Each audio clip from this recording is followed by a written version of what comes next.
Hi எல்லோருக்கும் வணக்கம். இந்த வீடியோ லாஸ்ட் வீக்கெண்டில் எடுத்த vlog. மார்னிங் கோவிலுக்கு போகலாம்னு பிளான் பண்ணியிருந்தோம். பொறுமையாக பிரேக்ஃபாஸ்ட் எல்லாம் முடிச்சுட்டு போகலாம்னு ஒரு 7:30 போல தான் எழுந்தேன்.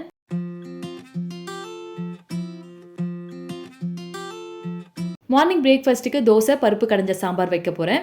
இந்த சாம்பாருக்கு பருப்போட வெங்காயம், தக்காளி, பச்சை மிளகாய் எல்லாம் ஆட் பண்ணி ப்ரெஷர் குக் பண்ணி எடுக்கணும். பாப்பாவுக்கு எப்படியும் பருப்பு வேக வைக்கணுங்கிறதுனால தனியாக ஃபஸ்ட்டு பருப்பு வேக வச்சு எடுத்துட்டு அதுக்கப்புறமா அரை வெங்காயம், ஒரு தக்காளி, 3 பச்சை மிளகாய், 2 காஞ்ச மிளகாய், கொஞ்சம் புளி ஆட் பண்ணி 2 விசில் வச்சு எடுத்துட்டேன். இப்போ இதை நல்லா கடைஞ்சிட்டு தாளிப்புக்கு எண்ணெய், கடுகு, காஞ்ச மிளகாய் ஆட் பண்ணி தாளிச்சாச்சு. ஸோ பிரேக்ஃபாஸ்ட்டோட சாம்பார் வச்சு பாப்பாவுக்கு ஃபஸ்ட்டு கொடுத்துட்டு அதுக்கப்புறம் நாங்களும் சாப்பிட்டுட்டோம்.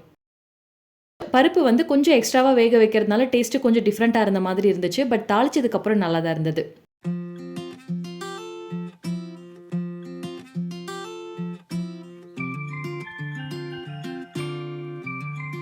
கோவிலுக்கு கிளம்பிட்டோம். மதியம் 12 மணி போல் நட சாத்திடுவாங்க. ஸோ 11 ரீச் ஆகிட்டா பொறுமையாக பார்த்துட்டு வர்றதுக்கு கரெக்டாக இருக்கும். பாப்பாவோட ஸ்நாக்கு கிரேப்ஸ் நல்லா வாஷ் பண்ணிவிட்டு லென்த் வைஸ் கட் பண்ணி எடுத்துக்கிட்டேன்.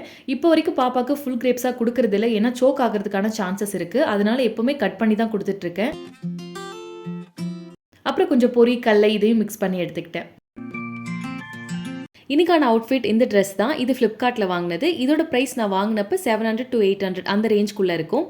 பிளாக் அண்ட் கோல்ட் காம்பினேஷனில் பார்க்க சூப்பராக இருந்துச்சு. இது எனக்கு ரொம்ப ஃபேவரட்டான ட்ரெஸ். வாங்கி ஆல்மோஸ்ட் 4 இயர்ஸ்க்கு மேலே இருக்கும். இந்த கோல்டன் பிரிண்ட்லாம் ஃபேட் ஆகவே இல்லை. குவாலிட்டியுமே ரொம்ப நல்லாயிருக்கு. இந்த ட்ரெஸ்க்கு இந்த குட்டி ஜிமிக்கி கரெக்டாக இருந்தது, அதனால் இதை போட்டிருந்தேன்.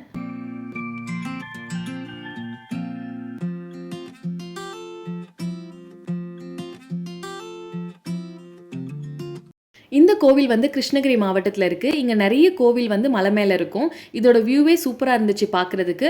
அங்கே ஒரு ஆறு தெரியுது பாருங்கள். இப்போ நெக்ஸ்ட் அங்கே தான் போக போகிறோம். இந்த மாதிரி பிளேஸ்க்கு நம்ம ஃபேமிலியோட வரப்போ அவ்வளோ ரிலாக்ஸாக இருக்குது. அண்ட் பாப்பா இப்போலாம் வந்து வீட்டில் இருக்கிறத விட வெளியில் வந்தால் தான் ரொம்ப என்ஜாய் பண்ணுறாங்க. அதனாலே வீக்கெண்ட் ஆனால் வெளியில் கூட்டிகிட்டு வந்துடுவோம். இங்கே சுற்றி நிறைய தோட்டம் தான் இருந்துச்சு ஃபுல்லாகவே. ஆனால் இந்த ஆறோட தண்ணி வந்து அந்தளவுக்கு கிளியராக இல்லை. ஃபுல்லாக நுரையாக இருந்துச்சு அண்ட் பிளாக் கலரில் இருந்துச்சு. கிளியராக மட்டும் இருந்ததுன்னா பார்க்க இன்னும் நல்லா இருந்திருக்கும்.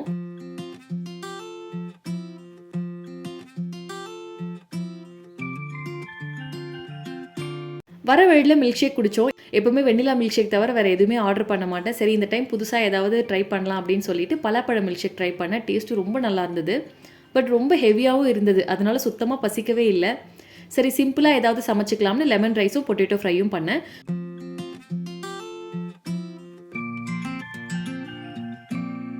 பாப்பாவுக்கு மட்டும் பன்னீர் ஃப்ரைட் ரைஸ் செய்ய போகிறேன்.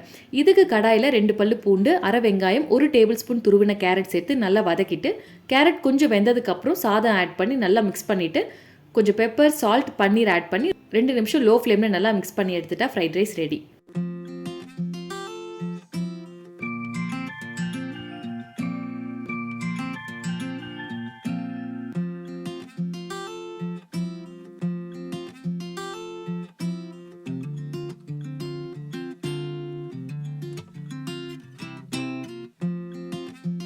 ஈவினிங் ஸ்நாக்கு வெஜிடபிள்ஸ் எல்லாம் ஆட் பண்ணி ஒரு சிம்பிளான ஸ்நாக் தான் செஞ்சேன். இதுக்கு ஒரு சின்ன கேரட், அரை உருளைக்கிழங்கு ரெண்டுமே துருவி ஆட் பண்ணியிருக்கேன். ஃபைனாக சாப் பண்ண அரை வெங்காயம், கொத்தமல்லி, கொஞ்சம் கேப்சிகம், 3 டீஸ்பூன் கடல மாவு, 2 டீஸ்பூன் அரிசி மாவு, சால்ட், கொஞ்சம் மஞ்சள் தூள், பெப்பர், லைட்டாக தண்ணி ஆட் பண்ணி நல்லா மிக்ஸ் பண்ணிவிட்டு தோசைக்கல்ல ஆயில் விட்டு 2 சைடும் நல்லா வேக வச்சு எடுத்துட்டா ஹெல்த்தியான ஸ்நாக் ரெடி.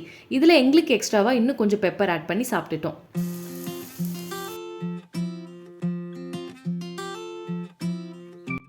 That's it. இந்த வீடியோ இதோட முடியுது. தேங்க்ஸ் ஃபார் வாட்சிங். Bye bye.